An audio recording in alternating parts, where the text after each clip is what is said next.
घर के ही बन जाए दुश्मन। क्रिश और गीतांजलि ने चली अभीरा के खिलाफ बड़ी साजिश, लेकिन अरमान बना उसका सबसे बड़ी ढाल। क्या अरमान बचा पाएगा अभीरा को इन दोनों के चंगुल से? जी हाँ दोस्तों, ये रिश्ता क्या कहलाता है कि आगे आने वाले एपिसोड में हम सबको पता चलने वाला है। यहाँ पे हम सब ने देखा है किस तरह से गीतांजलि और अरमान की शादी हो गई है, लेकिन फिर भी अरमान के दिल में सिर्फ और सिर्फ अभीरा है। ऐसे में गीतांजलि मिला लेती है क्रिश के साथ हाथ और किसी भी तरह से उसने अपना मकसद बना लिया है कि अभीरा को अरमान के जिंदगी से निकाल फेंकना है, उसके जिंदगी से बाहर करना है और यहाँ पे अभीरा को बदनाम भी करना चाहती है कि वो दोबारा से अरमान की जिंदगी में ना आ सके। इस तरह से अब यहाँ पे गीतांजलि बड़ी बड़ी साजिश करते हुए नजर आने वाली है और क्रिश इन सब में उसका साथ देता हुआ नजर आएगा।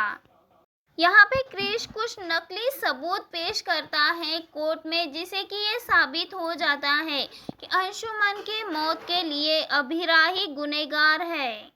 वही गीतांजलि घर के अंदर सबको अभीरा के खिलाफ भड़काती हुई नजर आने वाली है, जहाँ पे काफ़ी घर वाले अभीरा के लिए गलत सुनकर गुस्सा होते हैं गीतांजलि पे। तो वही दूसरी ओर वही मायरा बहुत ज़्यादा दुखी होती हैं क्योंकि उसकी माँ को सभी घर वाले गलत कह रहे होते हैं। तो वही गीतांजलि, जिसे कि वो इतना अच्छा मानती थी, वो गीतांजलि भी अभीरा को गलत कह रही है। इससे मायरा बहुत ज़्यादा दुखी होती है क्योंकि वो सोचती है कि उसी ने अरमान और गीतांजलि की शादी कराई और वही आज उसकी मम्मा को गलत इल्ज़ाम लगा रही है, गलत कह रही है।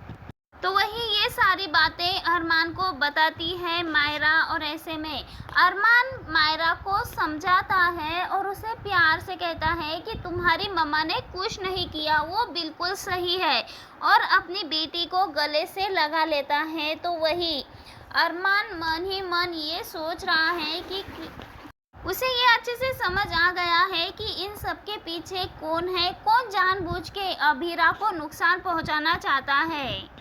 यहाँ पे अरमान चुपचाप तरीके से एक सबूत जुटाता है और क्रिश और गीतांजलि की सच्चाई सबके सामने लाने की कोशिश करता है।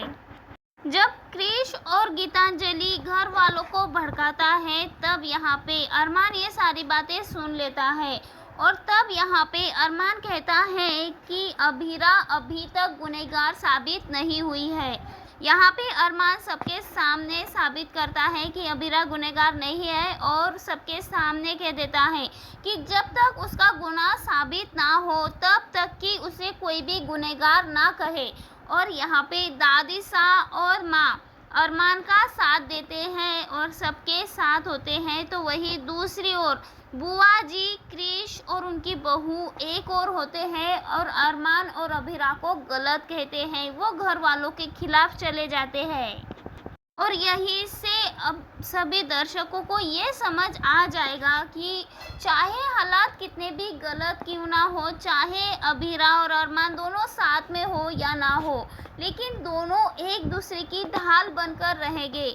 लेकिन दोस्तों ये जानना बहुत ज़्यादा इंटरेस्टिंग होगा कि इन सब के चलते आखिर किस तरह से आएंगे अरमान और अभीरा दोनों एक दूसरे के करीब। क्या गीतांजलि एक बार फिर से इनका मिलन होने देगी या नहीं, या फिर चलेगी अपनी नई नई साजिशें और कर देगी हमेशा के लिए इन्हें अलग। आप सबको क्या लगता है दोस्तों? अपनी राय कमेंट के ज़रिए हमें ज़रूर बताएं।